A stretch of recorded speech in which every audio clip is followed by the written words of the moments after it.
It was the fall of 1987 in a quiet North Carolina town. 17-year-old Laura Bennett left school at 4:15 in the afternoon. She told her friends she was walking straight home. The distance was less than 5 minutes. She never arrived. At 4:30, a neighbor saw Laura passing an abandoned parking lot near Main Street. That was the last confirmed sighting. By 5 o'clock, her parents grew worried when she failed to show up. By 6 o'clock, the police were called. Search teams covered the streets, the woods, and the nearby riverbanks. They found only a torn backpack and scattered notebooks lying in the dirt. No body, no car, no clear witness. Dogs tracked her scent to a side road that led out to the highway, then lost it completely. Investigators turned their attention to 3 young men. Jack Miller, Laura's ex-boyfriend, was hot-tempered and jealous. Tom Garcia, the quiet neighbor with a reputation for strange behavior, lived only a few houses away. Eddie Clark, a 19-year-old mechanic's apprentice, had given Laura rides before. All 3 denied involvement. All 3 had shaky alibis. For weeks, the town buzzed with suspicion.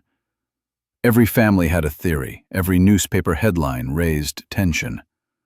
With no body, no DNA, and no confession, the case collapsed. It was placed on the shelf as another unsolved mystery. But the damage was permanent. Jack, Tom, and Eddie became the shadows of the investigation. One by one, their lives unraveled. Jack left the state to escape the whispers. Tom drifted into poverty, never able to hold a steady job. Eddie turned to alcohol and arrests, spiraling until tragedy ended his life. For more than 2 decades, the Bennett family held vigils. A single date, September 18th, was marked every year by candles and unanswered prayers. The case was cold, forgotten by many, until one small discovery in 2012 forced detectives back to the evidence room. A dusty box, a blood-stained journal, and fingerprints that revealed a truth no one had ever imagined. What kind of person was Laura Bennett before that night? Who was the girl? Laura Bennett was 17 years old in the fall of 1987. She was born and raised in the small North Carolina town where everyone knew one another. She was the eldest child in a family of 4. Her father worked as a carpenter, her mother stayed at home but was active in church events, and Laura had a younger sister who looked up to her. The Bennetts were a working-class family. They lived in a modest wooden house near the edge of town, close enough that Laura could walk to school every day. Their lives were simple, steady, and tightly woven into the fabric of the community. At school, Laura was in her junior year, grade 11. Teachers described her as reliable, disciplined, and eager to learn. She was not at the top of her class, but her grades were solid, and she was respected as someone who took her studies seriously. Outside the classroom, she joined the girls' volleyball team, often playing in local matches. On weekends, she was part of the church music group, playing the violin during Sunday services and seasonal events. These activities made her well known to both her classmates and the adults in town. Friends remembered her as approachable and kind.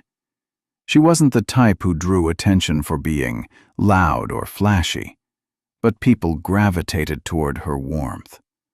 She had a circle of close friends, the kind who spent afternoons at each other's houses, studied together, and cheered from the sidelines at school games. They later said Laura was the one who kept the group together. She made people feel welcome, and she avoided drama. In a small community where rumors spread quickly, Laura managed to stay on good terms with almost everyone. Her personal life, however, was more complicated. Laura had dated Jack Miller, a senior on the basketball team. He was known for his temper, and their relationship was rocky. They argued in public more than once, and classmates recalled one heated exchange in the school hallway that ended with Laura walking away in tears. By the summer of 1987, she ended the relationship.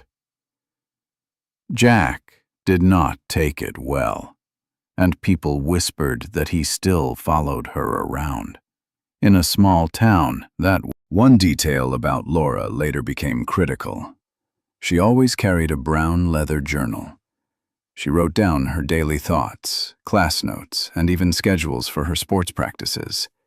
She kept it with her at all times. After her disappearance, the journal was nowhere to be found. For decades it remained missing, until it reappeared as the piece of evidence that finally broke the case wide open. At the time, though, its absence was just one more unexplained piece in a puzzle that haunted the investigation. Laura also had a simple daily routine. She preferred to walk home after school. The walk was short, barely 5 minutes from the campus gates to her front porch. She had walked it hundreds of times without incident. That routine made her disappearance even more shocking. This wasn't a girl traveling far or venturing into dangerous places. She was simply going home the same way she always did. The safety of that routine lulled both her family and her community into believing nothing bad could happen in such a familiar setting. Her parents supported her ambitions, though money was tight. They had already begun to discuss how they might help her apply for scholarships and financial aid. Her father said he was proud of her determination, and her mother often mentioned how she wanted Laura to break free of the limits of their small town. Her younger sister remembered Laura as both protective and inspiring, someone who helped with homework and made sure she stayed out of trouble. In every way, Laura's life pointed toward a future filled with possibility. All of this made what happened next even more devastating. The community did not just lose a teenager. They lost a girl deeply woven into the everyday life of the town. A daughter, a sister, a teammate, and a musician. She was the type of person everyone knew they had seen just yesterday and expected to see again tomorrow. That expectation was shattered in a single afternoon. As investigators would later emphasize, understanding who Laura was became central to understanding why her disappearance was never treated as a simple runaway. Her strong ties to family, her commitments at school, her reputation for responsibility, none of it aligned with the idea that she would simply vanish on her own. That conviction, and it is why the date of September 18, 1987, marked not just the end of a normal school day, but the beginning of one of the most haunting mysteries in the town's history. In the next part, we turn to that day itself, the walk home, the last witness statements, and the first moments when her family realized something was terribly wrong. On September 18, 1987, Laura Bennett finished her classes at the local high school. It was 4:15 in the afternoon. The air was cool, the kind of early autumn day when students lingered outside before heading home. Friends recalled Laura saying she would walk straight back to her house. For her, that meant a simple 5-minute walk, a route she had taken countless times before. The path from the school to her neighborhood was short but not ideal. It passed by an abandoned parking lot where weeds had grown through cracks in the asphalt, and a row of small wooden houses that looked weathered with age. Still, this was the road Laura always used. It was familiar, and in a small town, no one expected danger to come from such a routine. At around 4:30, a neighbor reported seeing Laura walking near the old parking lot. She was carrying her backpack and appeared to be heading in the direction of her home. That sighting became the last confirmed moment anyone could place her on the route. After that, Laura seemed to vanish in the space of just a few hundred yards. By 5 o'clock, her parents began to worry. Laura was dependable, and she usually came home on time. At first, they thought she might have stopped by a friend's house, but calls to neighbors and classmates turned up nothing. The minutes stretched into an hour. Her father walked the streets nearby, checking the corners and asking anyone outside if they had seen her. There were no answers. At 6 o'clock, panic had set in. The Bennetts called the police to report their daughter missing. Officers arrived quickly and began canvassing the area. That same evening, more than 50 volunteers joined in the search. They combed the school grounds, the parking lot, the tree line near the river, and the quiet back streets leading toward the Bennett home. Flashlights cut through the dark, but there was no sign of. Investigators asked neighbors if they had seen or heard anything unusual. Most had not. But one woman, who lived in a house across the street, recalled hearing what she thought was a short scream or cry around 4:45. She didn't look outside, assuming it was kids playing. That small detail, vague as it was, became the only potential clue pointing to the moment something went wrong. No one reported seeing a suspicious vehicle in the area. No strange men were noticed loitering near the school. It was as if Laura had stepped off the road and disappeared into thin air. For detectives, this lack of witnesses was devastating. The town was small, the road was familiar, and yet there was no one who could describe what had happened. Through the night, the search widened. Teams swept the woods beyond the lot and dragged parts of the riverbank. Dogs picked up Laura's scent along the route home but lost it near the road that connected to the highway. That suggested she may have been taken from the area quickly, but without more evidence it was impossible to say how. By the next morning, the town was in shock. Word spread quickly that a local girl had gone missing, and fear rippled through the community. Parents warned their children not to walk alone. Neighbors locked their doors earlier than usual. A sense of unease settled over a place that had always prided itself on safety and familiarity. The Bennett family held on to hope in those first hours, but the clues were painfully thin. A backpack, a scattering of school papers, and a single unconfirmed scream. For investigators, it was enough to know this was no ordinary disappearance. Something had happened to Laura on her short walk home, something deliberate and sudden. What made the case all the more chilling was the speed of events. Between 4:15 and 4:30, Laura was a student leaving school on an ordinary afternoon. By 5 o'clock, she was gone without a trace. That 30-minute window would dominate every timeline, every report, and every theory in the years to come. The search continued for days, then weeks. Posters with Laura's face were stapled to telephone poles and pinned. The night Laura Bennett disappeared, the search began immediately. Police called in officers from neighboring districts. More than 100 volunteers joined with flashlights, combing through fields, forests, and the riverbank. They searched the edges of the national highway that cut past town, hoping for tire marks or discarded belongings. Helicopters circled overhead with spotlights, and trained dogs were brought in to follow her scent. Every effort suggested urgency, but by sunrise nothing had changed. Laura was still gone.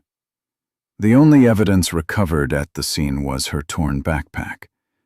It lay near the fence of the abandoned lot she had passed the evening before. Several notebooks and class papers were scattered in the dirt, some bent and smeared. At first glance, it looked as though she had dropped them in a rush. But there was no blood, no signs of a struggle, no clear footprints or tire impressions in the ground. The site was too vague to tell investigators whether she had been dragged away, willingly left, or something else entirely. Witness interviews filled the following day. Officers spoke with students who had left school around the same time. They confirmed Laura's plan was to walk home. None saw anything unusual. Police then canvassed the homes near the old lot. Most residents had been indoors preparing dinner. One woman recalled hearing a sharp, brief scream at around 4:45 p.m., but she admitted she hadn't checked the window. "I thought it was just kids fooling around," she told reporters later. That single statement became the only hint of a possible struggle, but it lacked detail. No one else saw or heard a thing. The first theory police considered was that Laura had run away. It was a convenient idea for investigators under pressure, but her parents rejected it instantly. Her school bag was at the scene. Her personal belongings and money were still at home. She had no plan, no preparation, and no motive to vanish voluntarily. Confronted with these facts, police abandoned the runaway explanation. The working theory shifted to abduction. Someone had intercepted Laura on her short walk home. Attention quickly turned to people in her circle. Investigators always begin with those. The problem was, their stories didn't hold up well. Jack claimed he had been with friends the afternoon Laura disappeared, but none could pin down the exact hours. Tom insisted he had been home alone. With no one to vouch for him, his account carried little weight. Eddie said he was out with buddies, but when police compared timelines, the details shifted. None of the three had a solid alibi. That weakness only fueled suspicion.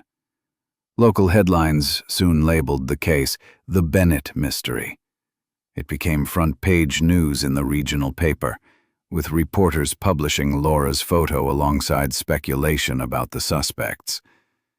Townspeople whispered theories in grocery stores and at church.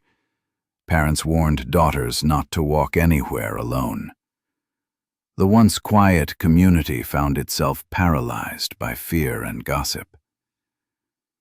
But the intensity of that atmosphere created mistakes. Some officers admitted later that evidence collection at the lot was rushed. Volunteers trampled through the grass before the scene was properly secured. Footprints, potential fibers, and even the placement of the backpack were compromised. These errors drew criticism from families and neighbors. "They treated it like a lost child, not a crime scene," one resident said bitterly. The failure to protect the site meant possible clues were lost forever. Despite these setbacks, the investigation pressed forward. Detectives checked Laura's school locker, her bedroom, and her phone records.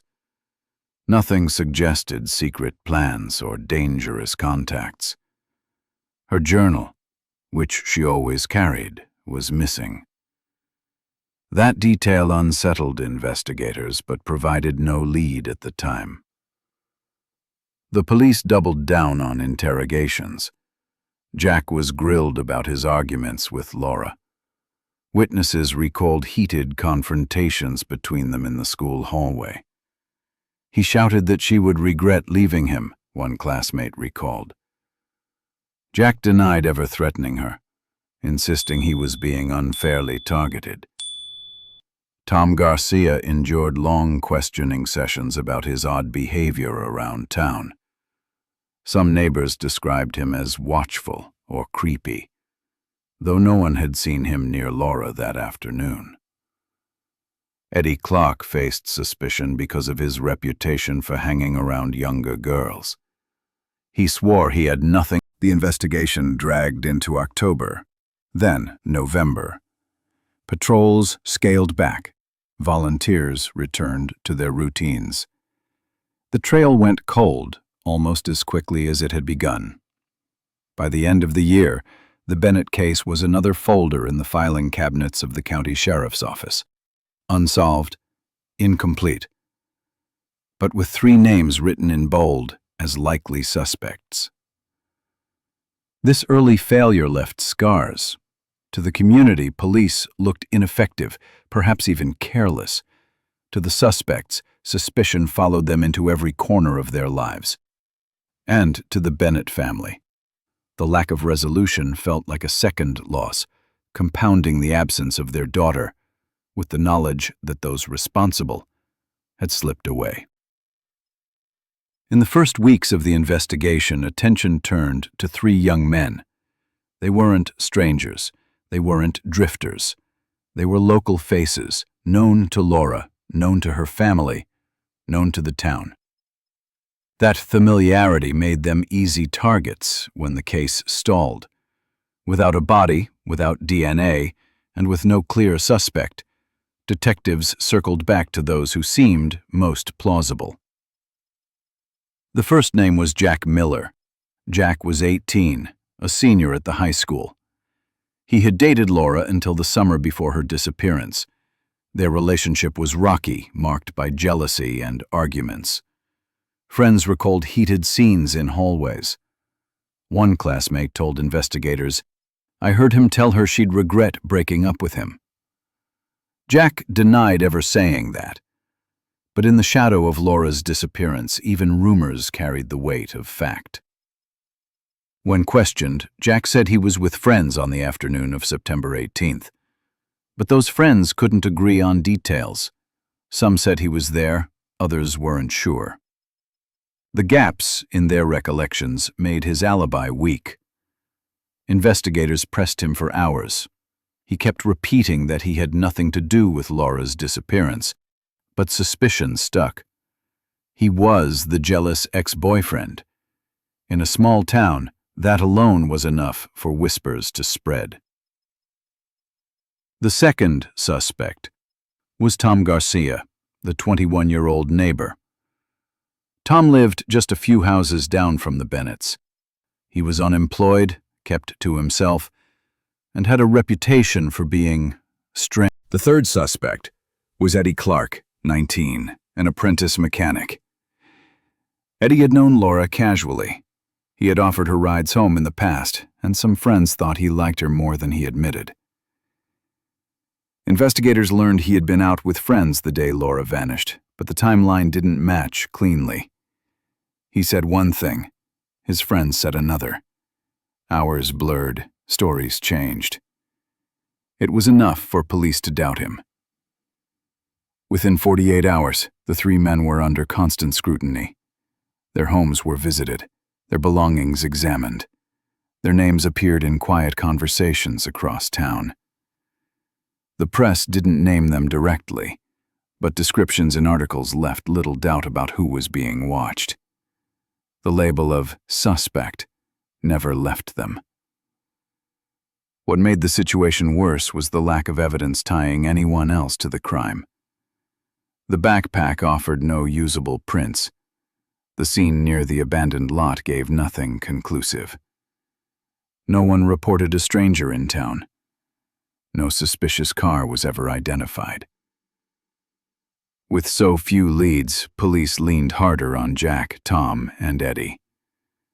The consequences for them were immediate. Jack found himself ostracized. Once a popular athlete, he quickly became the boy parents warned their daughters to avoid. Job opportunities slipped away. He left town in the early 1990s, moving to another state to escape the stigma. But rumors traveled faster than he could. Even years later, when people learned his name, the shadow of Laura's case followed. Tom's life collapsed slowly. Employers were reluctant to hire him. He drifted between short-term jobs, never able to settle. Neighbors kept their distance. He lived in poverty, struggling with health problems as the years passed. Though never charged, he carried the burden of being seen as the creepy neighbor connected to a missing girl. Eddie fared no better. His reputation was damaged beyond repair. People gossiped about his supposed involvement, regardless of the lack of proof. He turned to alcohol, drinking heavily and often. Arrests for disorderly conduct and public intoxication marked his record. In his late 20s, he was already spiraling downward. A drunk driving accident finally ended his life, sealing his name in local memory as one of the men who had been suspected, but never cleared in the eyes of the public. Meanwhile, the investigation stalled. Detectives continued to question all three, but no new evidence emerged. None confessed. None cracked under pressure. Without physical proof, prosecutors couldn't bring charges. But in a small town, official innocence meant little. The court of public opinion had already convicted them. As months turned to years, suspicion hardened into a permanent stain. Whenever the case was mentioned in the news or in anniversary reports, the same three names surfaced. They became symbols of the town's uncertainty. They were never cleared, but never charged. Caught in the limbo of suspicion, their lives moved on, but never truly escaped. For Laura's family, the lack of resolution was torture. They wanted justice. They wanted closure. Instead, they saw three young men accused but not proven guilty. For many, that uncertainty was almost as painful as the disappearance itself. Who could they trust? Who had taken their daughter? The absence of answers fueled bitterness toward both police and suspects alike. Over time, the Bennett case became a warning. It showed how quickly suspicion can destroy lives. With no evidence, three men carried the weight of guilt for decades. Their futures were reshaped not by what they did, but by what people believed they might have done. And still, the truth remained hidden. The real perpetrator was nowhere on the radar. The focus on Jack, Tom, and Eddie blinded investigators to other possibilities.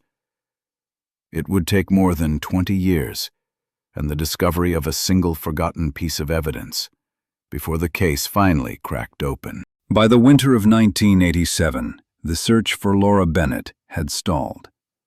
Detectives had interviewed dozens of people, searched woods, rivers, and empty fields, but nothing new surfaced. After a few months, the case was quietly reclassified as a cold case. The files were stored away, the evidence sealed, and official attention faded. Each year, the police department issued a small reminder, often around the anniversary of her disappearance. But there were no new leads, no suspects brought to trial, and no progress to share. The media followed the same path. In the first year, headlines were bold and constant. By the early 1990s, coverage had shrunk to small anniversary blurbs. The story was retold as a tragic local mystery, a young girl who left school and never came home. Reporters began calling her the girl who never returned, a phrase that stuck for decades. Her family never accepted silence. Laura's parents refused to let the case die in memory. Every evening they kept a porch light burning, a ritual that neighbors came to recognize. It was their signal, their way of saying Laura was not forgotten. On September 18th each year, the family held a candlelight vigil at the high school. Friends, classmates, and townspeople gathered, holding candles against the night air. Prayers were said, speeches were made. But beneath the ceremony was the same painful truth. there was still no answer. For Laura's younger sister, those years were shaped entirely by absence. She grew up not with a sibling beside her, but with a memory that dominated family life. Every birthday, every holiday, every family gathering carried the shadow of Laura's disappearance. By the time she became an adult, her identity was tied to the tragedy, always the sister left behind. Meanwhile, the three men who had been named as suspects carried the heaviest burden. Jack Miller, Laura's ex-boyfriend, left town in the early 1990s. He was only 18 when suspicion fell on him, but the rumors never faded. People remembered the arguments, the jealousy, the whispers that he had threatened Laura. Even without evidence, the town believed. Jack fled. Eddie Clark fared no better. The young mechanic's apprentice had been known for giving Laura rides home, and his shifting story about where he had been the day she vanished marked him permanently. Businesses wouldn't hire him. Friends distanced themselves. He turned to drinking, first casually, then constantly. Arrests for disorderly conduct, bar fights, and public intoxication piled up. By his late 20s, he was in and out of jail. His decline ended in tragedy when he died in a drunk driving crash.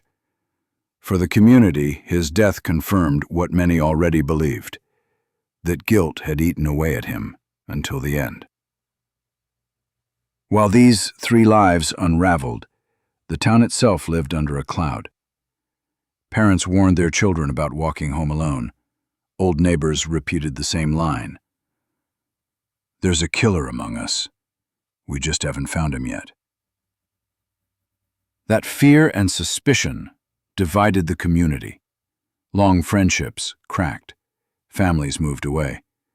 Even church gatherings were colored by the shadow of the case. It was a story people wanted to forget, but could never fully let go. The police faced criticism too. Locals accused them of tunnel vision, of focusing too heavily on the three young men, while ignoring other possibilities. People pointed out that physical evidence had been poorly handled. The backpack had been stored, but never examined beyond the basics. Potential fingerprints were overlooked. Advances in forensic testing during the 1990s came and went, but the Bennett evidence was never revisited. Many believed the investigation had failed not because of difficulty, but because of complacency. Technology was not on their side in those early years. DNA testing was in its infancy, costly and limited. Rural departments lacked resources, and labs often took months or years to return results. By the time forensic science caught up in the late 1990s, Laura's case had been gathering dust for more than a decade. Boxes of evidence sat in storage rooms, some mislabeled, some never reopened.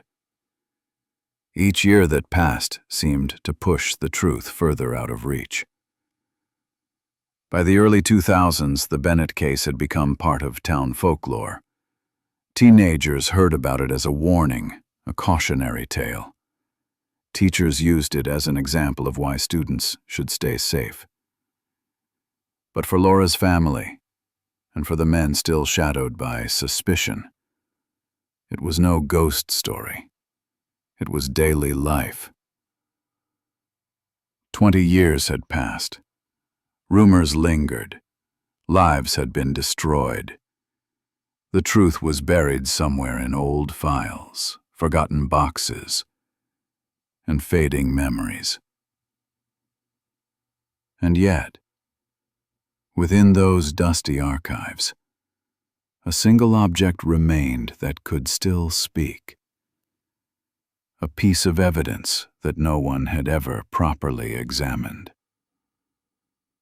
In 2012, during a routine review of cold cases, investigators opened a sealed container that had been overlooked for decades.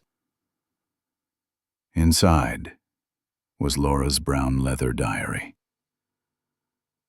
the one she carried everywhere, the one missing since the day she vanished.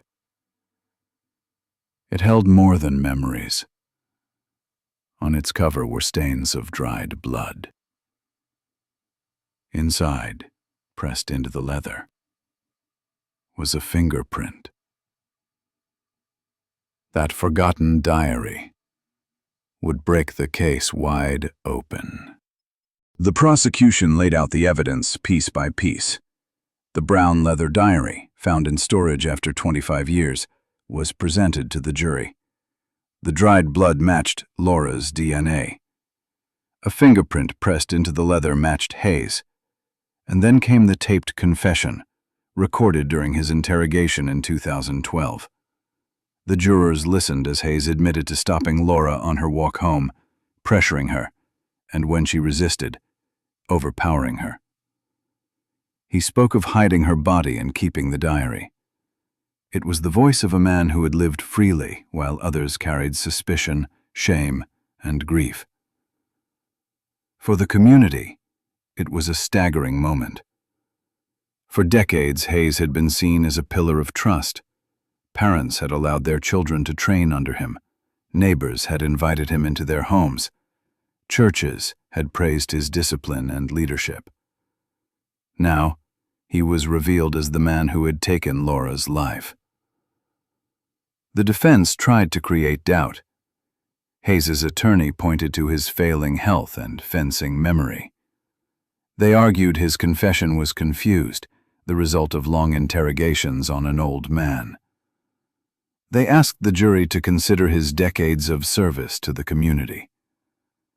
But the science was irrefutable. The DNA and fingerprint evidence left no room for error. The jury saw past the image of the teacher and looked directly at the man who had hidden behind it. When the verdict was read, the room was silent. Guilty on all counts. Life imprisonment without parole. The only sound was the muffled sobbing of Laura's mother, clutching her husband's hand. After 26 years, justice had finally arrived. But it came at a terrible cost. For the Bennett family, the trial closed one chapter and opened another. Laura's remains were returned and a small funeral was held. After years of memorials and vigils, the family finally laid her to rest. Her mother spoke at the service, her voice shaking but firm. "We waited half a lifetime to hear the truth. Now we can let Laura rest in peace." Her younger sister, now a grown woman, had spent her life carrying the absence of Laura. At the memorial, she pledged to dedicate herself to help. Eddie Clark never heard the verdict. He had died years earlier in a drunk driving crash, his life wrecked by alcohol and stigma. For many in town, his death had seemed like an unspoken admission, but the trial proved he was innocent all along. All three men had been casualties of silence, victims of an investigation that stalled too soon, and a community too eager to find someone to blame. Their names were cleared, but their lives had been destroyed. For the town, the case left scars that would never fully heal. People who once trusted each other had spent decades whispering, doubting, and accusing. Long friendships had broken under the weight of suspicion. Families had moved away, rather than live under the shadow of a possible killer next door. The revelation of Hayes's guilt shocked the community even more, because it proved that while everyone had looked sideways at neighbors and friends, the real danger had been hiding in plain sight. After the trial, a memorial was erected in front of the high school. A stone engraved with Laura's name, surrounded by flowers and candles, stood as a reminder of the girl who never made it home. Every September 18th, students, teachers, and townspeople gathered there to remember her. The case was featured on national programs about cold cases, a cautionary tale about the dangers of ignoring evidence and the long reach of justice. The police department faced hard questions. Why had the diary been ignored for decades? Why had the focus been so narrow on 3 young men when evidence could have pointed elsewhere? Officials admitted mistakes. They conceded that the mishandling of evidence had delayed justice. The department introduced new policies for preserving and re-examining old evidence. In the years after Hayes' conviction, North Carolina law enforcement launched a statewide initiative to recheck cold cases with modern forensic tools. Laura's case had forced a reckoning. Despite the pain, there were glimmers of change. The Bennett family became advocates for missing persons. Laura's sister spoke at schools, encouraging communities to push for accountability and thorough investigations. A scholarship was created in Laura's name at the high school, awarded each year to a student pursuing nursing, the dream Laura never lived to fulfill. The town, once divided by suspicion, slowly came together. The memorial services became community events not only of grief, but of unity. Neighbors who had spent years distrusting one another began to rebuild ties. Teachers and parents emphasized vigilance, but also compassion, teaching young people the cost of rumors and false accusations. In the end, Laura Bennett's name became more than a tragedy. It became a symbol of why the truth must be pursued, no matter how many years have passed. Her story reminded people that silence and delay can destroy lives just as surely as violence itself. After more than 25 years, justice had arrived, but too late to restore the futures that were lost. Laura Bennett was finally laid to rest. The town carried scars, but also lessons. And for the Bennett family, the light on their porch was turned off for the first time in a generation. They no longer needed it to guide Laura home. But the story does not end here. If you believe stories like this need to be told, share your thoughts in the comments, subscribe for more, and let's keep shining a light on the cases where silence has lasted too long. Because sometimes, the truth waits decades to be heard, and your voice can make sure it never fades again.